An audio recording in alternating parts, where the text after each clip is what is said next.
9 of the most experienced hikers in the Soviet Union went into the mountains on February 2nd, 1959. They were trained. They were prepared. They had done this dozens of times before. They never came back. When search teams finally found them 3 weeks later, what they discovered was so disturbing, so impossible to explain, that the Soviet government immediately sealed the morgue, sent the KGB, and classified the investigation for 60 years. Even today, in 2026, the case is still officially unsolved. But new evidence has just emerged, and what it reveals is not a monster, not a Yeti, not a UFO. It's something far more terrifying, because it involves a government secret that Russia may still be hiding. The group was led by Igor Dyatlov, a 23-year-old engineering student who had completed many difficult expeditions. His team? 8 others, students, engineers, young, ambitious, the best of their generation. Their plan? A 16-day, 215-mile hike across the northern Ural Mountains to reach a peak called Otorten. But there was another name for the mountain near where they would set up camp. The local Mansi people called it Kolatsiako. In English, it means dead mountain. They chose to sleep there on the night of February 1st. When search teams arrived on February 26th, they stopped cold. The tent had been ripped open from the inside. Not cut by an animal, not torn by wind, sliced deliberately from the inside by someone in a panic. The hikers' boots still in the tent. Their warm coats still inside. Everything they needed to survive the minus 30-degree night left behind. Their footprints went downhill in a straight line toward a forest nearly a mile away. Some prints were barefoot, some showed only socks, in the coldest night of the Russian winter. The first 2 bodies were found under a cedar tree. They were in their underwear. No shoes, no coats. The branches of the cedar were broken up to 16 feet high, as if they had tried desperately to climb it, to look at something in the sky. The other bodies were scattered across the slope, and when the autopsies came back, that's when the case became truly impossible. 4 of the 9 hikers had injuries that should not exist. Crushed ribs, a fractured skull, internal bleeding with no external bruises. None. The forensic examiner said the force required to cause these injuries was equivalent to a car crash. But there were no signs of struggle. No blood on the snow. No footprints from any other person. 2 of the hikers were missing their eyes. 1 had no tongue. Soviet forensic experts had never seen anything like it. Then, it got stranger. When the last 4 bodies were recovered months later from under the snow, their clothing tested positive for radioactive contamination. The official report noted it. Then quietly it was buried. The morgue was immediately sealed after the autopsies. The KGB arrived personally. Even the medical staff were removed from the room. The internal organs of the victims were removed and sent in a sealed container to Sverdlovsk. To this day, what those results said has never been made public. The official Soviet conclusion?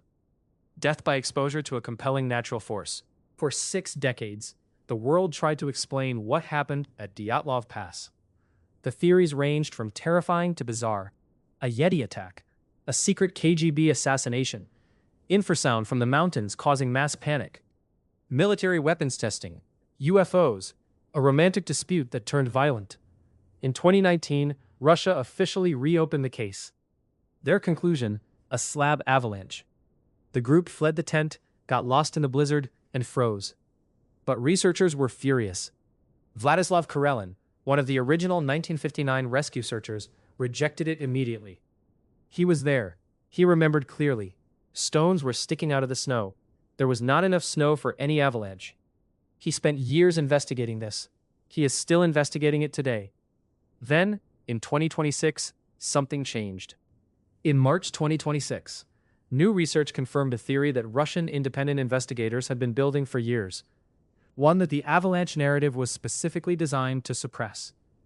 Here is what the evidence now points to.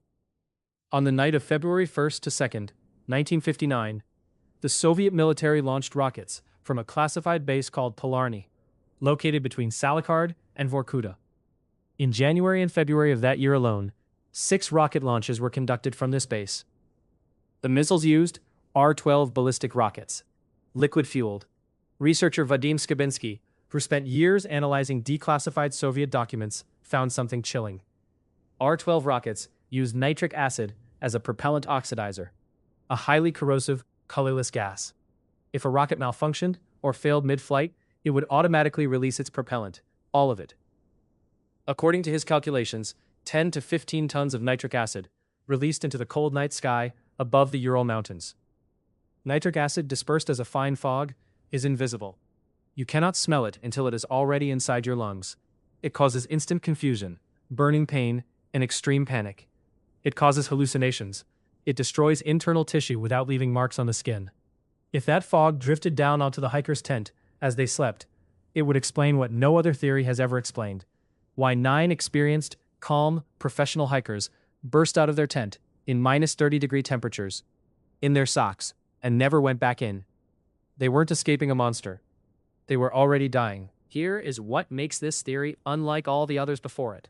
The cover-up confirms it. Think about it. If 9 hikers simply froze to death, why seal the morgue? Why send the KGB? Why ship organs to secret labs? Why classify documents for 60 years? The lead investigator of the original 1959 case was a man named Lev Ivanov. Decades later, before he died, he admitted he had been pressured to close the case. He said he believed some kind of bright flying spheres were connected to the deaths. He was told to write natural force and move on. The fireballs seen that night, reported by multiple witnesses across the region, are now believed to be exhaust gases from the rockets. Vladislav Karelin himself remembered.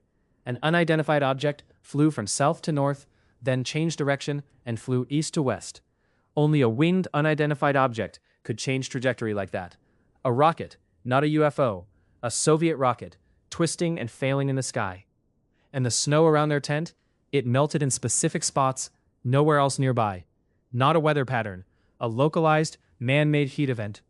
The families of the 9 hikers have said publicly they believe the rocket theory. They believe Russia knows. They believe the full documents still exist.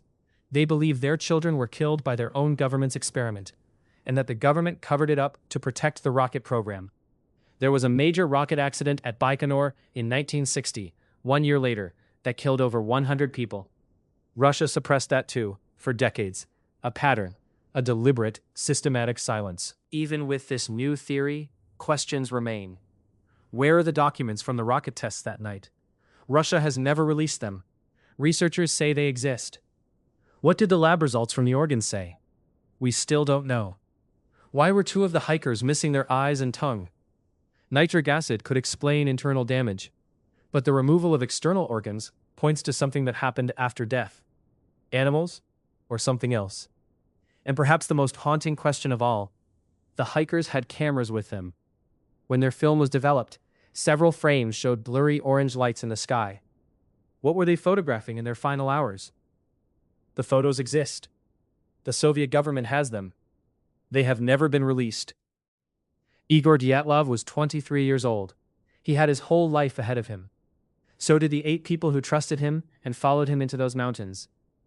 They deserved answers. 67 years later, their families are still asking. The Dyatlov Pass incident is not a legend. It is not folklore.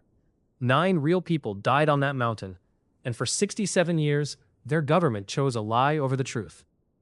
The rocket theory doesn't close the case, but for the first time, it opens a door that actually makes sense. What do you think really happened at Dead Mountain? Drop it in the comments. I read every single one. If you want to keep exploring secrets that history tried to bury, subscribe, because there are many more stories like this one, and most of them are still hidden.